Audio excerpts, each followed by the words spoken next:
Behind me, you see a picture that speaks for itself. This is what I call sheer chaos. And by the way, this photo was captured in 2021. A little background on me: I'm a combat veteran, deployed to Baghdad in 2006.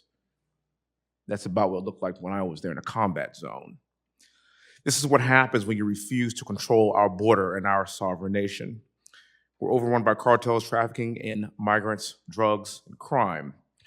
These are all realities in Joe Biden's America, except now they're being felt well beyond our border states, like mine in Texas. It's not just Republicans sounding the alarm now. This is happening with Democrats as well. Next picture. Mayor Eric Adams, as we've heard a few of the congressmen say on August 22nd about New York, I'm proud that this is the right to shelter state, and we're going to continue that. That's the leader of the largest cities in America. And if you remember in 2022, he even met migrants as they entered New York. Let's fast forward to May 2023, and Mayor Adams, through executive order, has suspended the law he was so proud of. And it seems that even Democrats are starting to see the light. It only gets real when it's in your backyard. This is something that we've been experiencing in Texas for the past few years. We've had 6.5 million people enter our country illegally at our southern border. This is the most we've seen in my lifetime. It's absolute chaos. It's a crisis. I get text messages every single week from people finding dead bodies on their ranches.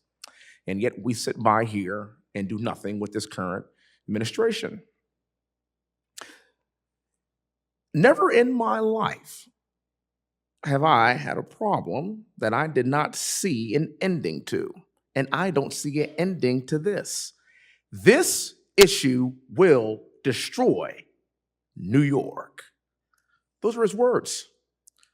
Next up, Kathy Hochul, the governor from the great state of New York. In December 2021, Governor Hochul said, and I quote, "As you know, the Statue of Liberty is inscribed, and it says, 'Give me your tired, your poor, your huddled masses. You're welcome with open arms, and we'll work to keep you safe.' Give me your tired, your poor, your huddled masses yearning to breathe free. The wretched refuse of our teeming shore. Send these, the homeless, tempest tossed to me. I lift my lamp beyond the golden door." That's actually what it says. And I know it by heart because I learned it when I was a child. That's what this country is all about. This is actually what I fought for. So please, no, I'm not xenophobic. I love my country. I want to die for it.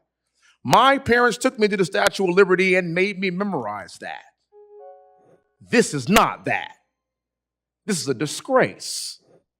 Do not try to pawn this off as if this is Ellis Island and people that are trying to come to this country to find a better way for themselves, because right now, we ain't got it.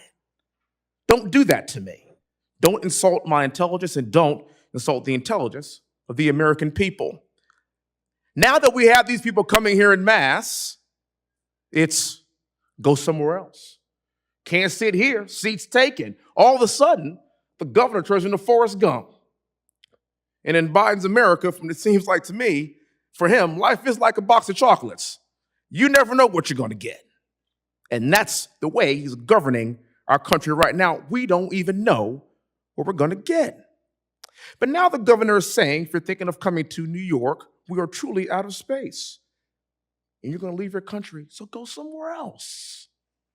This is what happens when we don't abide by the laws that we have already set in our country. Are we a sovereign nation or not? Are we a nation of laws or not? This has now become the United States of lawlessness.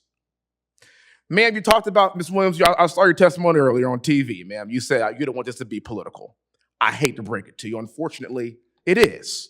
And if you can't see the dichotomy between what we are saying on this side of the dais and our colleagues on the left, pay attention, ma'am. I wish this wasn't a political issue, to be honest with you.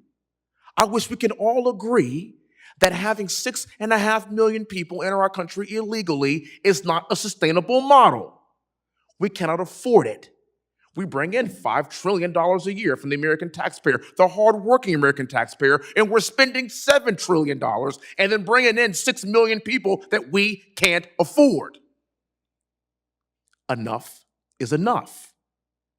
And that's why we have hearings like this, to elucidate the American public, to let them know we are fighting tirelessly just for our country. We are not xenophobic. Trust me, I'm not racist. I just want my country back.